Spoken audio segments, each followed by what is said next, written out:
Ya hemos hecho nuestra proclamación, así que solo queda que yo traiga la enseñanza. Esta es la 10ª y última reunión de nuestra serie titulada Poniendo el Fundamento. En reuniones anteriores hemos hablado de 5 de las 6 doctrinas de fundamento mencionadas en Hebreos 6, versículos 1 y 2. Hablamos del arrepentimiento hacia Dios, la fe, la doctrina de bautismos, la imposición de manos y la resurrección de los muertos. Lo que queda es hablar en esta última reunión de la última doctrina de fundamento, el juicio eterno.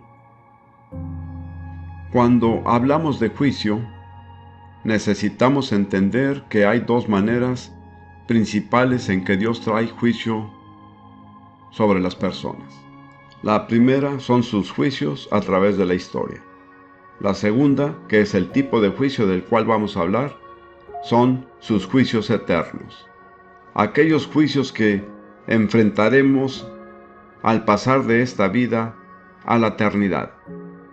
Es importante poder distinguir entre los dos tipos de juicio, porque si no, podríamos confundirnos por lo que parecieran ser afirmaciones incompatibles.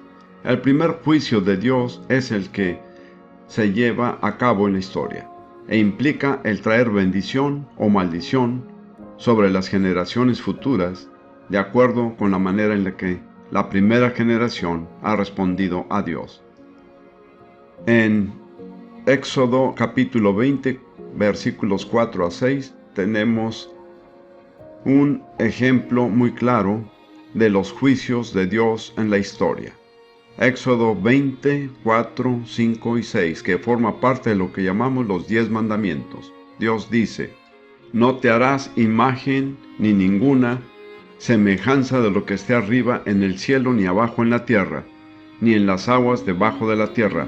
No te inclinarás a ellas, ni las honrarás, porque yo soy Jehová tu Dios, fuerte, celoso, que visito la maldad de los padres sobre los hijos hasta la tercera y cuarta generación de los que me aborrecen.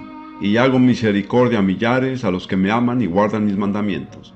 Ahí vemos que el pecado de idolatría, que es el más grande pecado de todos, trae consigo un juicio que se extiende hasta la tercera o cuarta generación. Ese es un juicio en la historia, y hay incontables ejemplos de cómo ese juicio se ha manifestado en la historia de Israel y de otras naciones que han estado involucradas en la idolatría.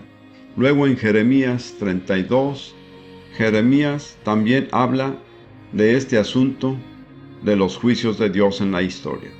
Y en una oración que elevó al Señor, en Jeremías 32, 18, dijo que haces misericordia a millares, y castigas la maldad de los padres en sus hijos después de ellos. Dios grande, poderoso, Jehová de los ejércitos es su nombre. Entonces Jeremías también dice que Dios castiga la iniquidad de los padres en las generaciones futuras. De nuevo, este es un juicio en la historia, en la dimensión del tiempo. Esto también se aplica a la bendición de Dios sobre los justos. En el Salmo 103,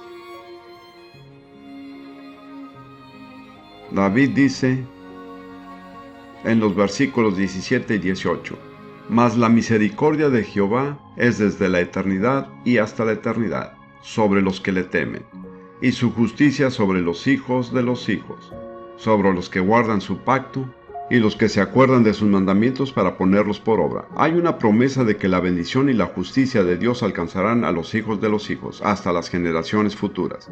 De modo que la manera en que nos comportamos y la relación que tenemos con Dios no solo nos afecta a nosotros, sino que lo más probable es que también afecte a las generaciones venideras. Ese es un concepto muy significativo que debemos tener en cuenta.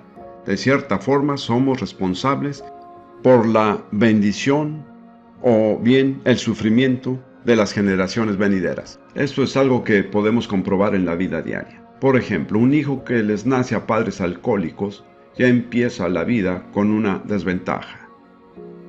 No es culpa de él, pero el juicio de Dios sobre esos padres naturalmente se extenderá a las generaciones futuras.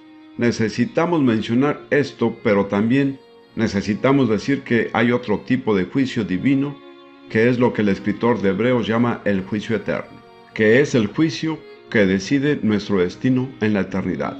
Y ahí los principios que rigen el juicio son completamente diferentes. Ezequiel se los dice, o Dios se los dice a Ezequiel, en el capítulo 18, versículos 1 a 4.